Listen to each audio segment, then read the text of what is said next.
How I created an 8-figure business without a single cold call. Let's dive into today's episode. Welcome to the podcast Manifesting Big Money Fast. My name is Janine Hurd. I am so excited that you found this podcast or that you're tuning in to another episode. This podcast is all about manifestation, big money, energetics, spirituality, how it's all connected, and most importantly, how you can increase your bank account right now. So let's dive in today's episode. Big money lovers, welcome back to your all-time favorite podcast. I couldn't be more excited. Today's topic is actually about sales calls. I had a conversation with a very powerful female business owner, and she asked me, I'm currently doing sales calls.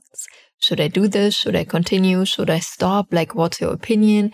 I see you don't do sales calls. Can you give me your insights? And I thought it's so powerful to come on to today's episode and actually talk about. I wish I would have recorded the conversation back then, but I didn't. So here I am recording this for you again. I deeply believe, and this is something I highly can recommend you, always to do a check-in if something feels aligned with you or not. So I am naturally, I don't want to say lazy. I'm very efficient. I do the things I have to do. I do the things that move the needle in my business, but everything else, I don't see value. I don't. So for me, always, I understood very, it's not true. I think I had in the beginning 4 or 5 sales calls. Simply because everybody told me you gotta do sales calls, and then I'm next question, what am I gonna talk about? So I had a sales call, didn't work out, and then I thought, okay, I don't even know how to really lean into this call, and I got a sales script, which I kind of didn't like, but it worked. I sold more with a script, and I think it's more because I simply felt more confident. And obviously there were some wise questions in there. And after probably after I sold my first 5 one-on-one spots, I didn't do sales calls anymore. Simply because I was too lazy to do them. I thought, let me try this without a sales call. And I quickly realized and had obviously massive proof that people bought from me without sales calls, even my one-on-one up to 250,000 or $500,000 for a full year. This is what I would recommend you if you're doing sales calls and you really like it, go for it. It's going to work out for you. And there are a lot of people, especially my 4-line people in human design. If you have a 4-line on the conscious side, you're really this networker. You love to talk to people. For instance, my husband, he's a 4/6. Loves to talk to people in a business context. He would be perfect for sales calls. If this is something he would be interested in, he would be truly striving and would be nurturing him. I'm on the other hand, I'm a 2/4 line. I have a 2-line on the conscious side. That means what makes me most happy is if I'm by myself out in nature, not on my phone, not on my computer. So for me, sales calls, obviously I can do them. However, they don't nurture me. It pulls energy from me. And by now, I really set up my business. And this is something I'm always contemplating. If you're in the university and all the things for the full year, I share my monthly money practice with you. This is literally what I do. I go through my calendar as part of the monthly money practice. And I really check off and in Asana is my tool I use for my daily to-dos and for my team. We always check okay, out of all the tasks I did, is this nurturing me? Is this giving me energy? Is this pulling energy from me? And this is why the reason I'm not doing sales calls and I stopped them very quickly, because they pulled energy from me. And I tried without and it worked. Although many how would you say it? Salespeople contacted me always. Hey, are you looking for a closer? And I'm actually, no, I don't. And for me, the other part is I deeply believe Sorry, one thing, lost my thought. I wanted to finish the sentence. Sorry, before I move on to the next. That is, so talking to other closers that reached out to me, it really became about like, okay, this is a commission I desire to earn. And it's obviously all about selling as much as possible, as many people. And for me, it's really based on alignment. Just because someone has the money, it doesn't mean you're a great fit for my programs. And just the other day, I told someone no for my one-on-one container. Just because you have the money, it doesn't make you a great fit for the container. And I think for me personally, I have very strong ethical values. Also saying no to people when you truly feel it's not the right fit, it's something powerful. And it's just not about the money, especially in close proximity. It has to be about the right fit in order to nurture you. Because I did too many masterminds where at the end, I kind of felt like, okay, this was very exhausting. I'm glad it's over. And these are the things I don't do anything. I just don't do them anymore. And I highly recommend you to build a business on your alignment. And that's why Younique is so powerful, because once you start to understand the basics, you can do your own deep dive afterwards and really see, this is my chart, these are my gifts. How are all those things showing up for me? And instead of looking at what's trending in the industry, you're looking like what's trending inside of me. And that changes everything, because now you're constantly waving on that frequency of authenticity. Now I forgot the other part I wanted to share with you by finishing this thought. Okay, I remember again. The other part is, for me, my ideal dream client is always a former version of me.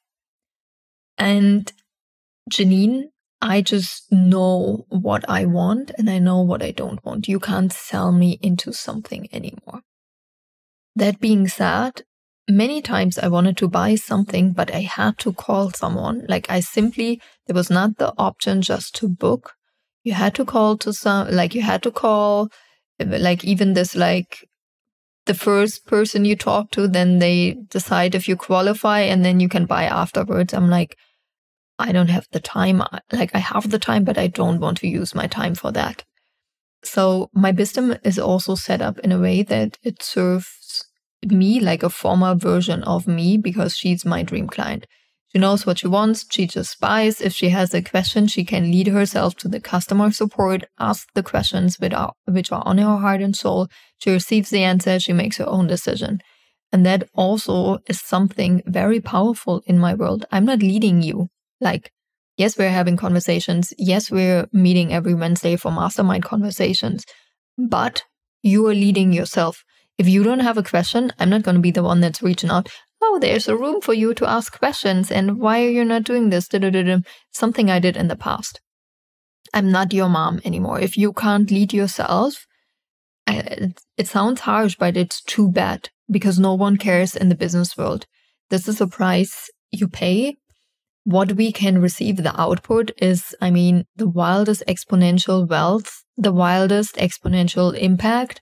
Just the fact that I can be sitting here, share my opinion, and other people are listening to it, and it's impacting the world. Hallelujah, how genius is that? But the price I pay is I have to lead myself. No one of you is calling and sending me a message, oh, please, can you record the next podcast episode? It's like, I have to lead. I have to show up. And again, if you haven't been into She Leads, it is so powerful. This is really the foundation, the self-leadership foundation for every successful business owner, because it is not that you don't have the strategy or that you don't have the tools.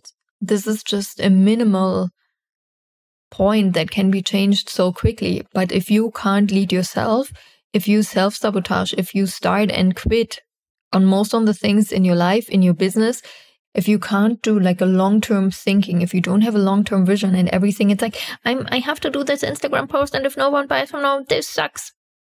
Always short-term, always short-term, always short-term. It's really the translation that you're stuck in number one of the 3-step moneymaker approach. This is how to make more money. how to make more money is so short-term focused, and it is important. Don't misunderstand me. That's why it's part of this approach. But from that, we are evolving in step number 2 and 3, having, keeping, and multiplying more money. And that's really a long-term thing. But if you can't have a long-term focus, a long-term vision for your business, you will be stuck always in the question, how can I make more money? And that's what I always say. What happens is you're becoming rich broke. You're still broke, like broke on the inside, rich on the outside, with the shiny things. But there comes a point where this system is being very exhausting for you. It kind of feels like always starting from zero every month. And I know this. I know this because I've been there, that it was a normal thing in my world that at the end of the month, I had less in my freaking bank account than at the beginning.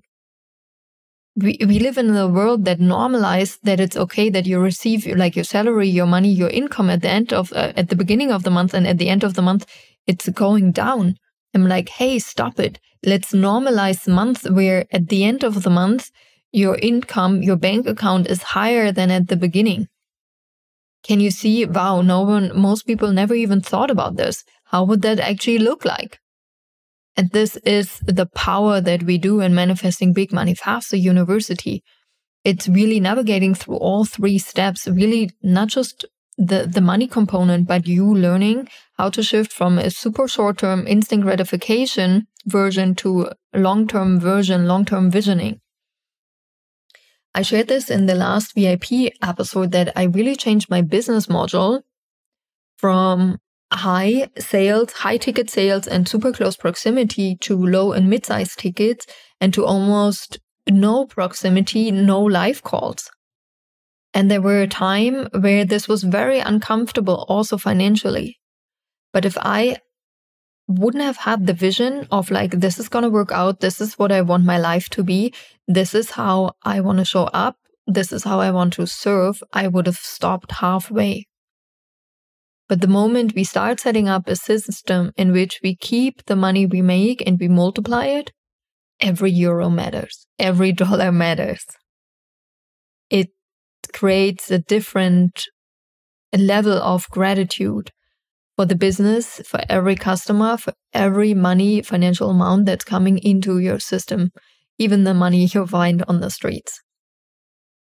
So for today, contemplate, please. It's not about sales calls, yes or no, in your business. It should be. The question is, what lifts you up? What excites you? What's fun for you? What nurtures you? What gives you energy? And this is the answer if you should be doing sales calls or not. I love you. You've got this. I talk to you in the next episode. And of course, if you haven't signed up for the VIP version to get 2 more episodes like this every week, I don't know what the matter is. Do it right now. Thank you so much for listening to the podcast Manifesting Big Money Fast. I've got 3 very important announcements for you. First, if you like what you're listening, make sure you leave some gratitude, leave a review, share the podcast. Second, if you love what you're listening to and you want more of that, there is a VIP version available. That means you will have access to 3 podcast episodes every single week. Simply check out the store, courses.richandhappiness.com, or the link in the show notes. And lastly, there are always monthly money activations happening around the new moon and full moon. If that is something you're interested, check out the store for the next money activation. I love you and I can't wait to see your beautiful face soon again.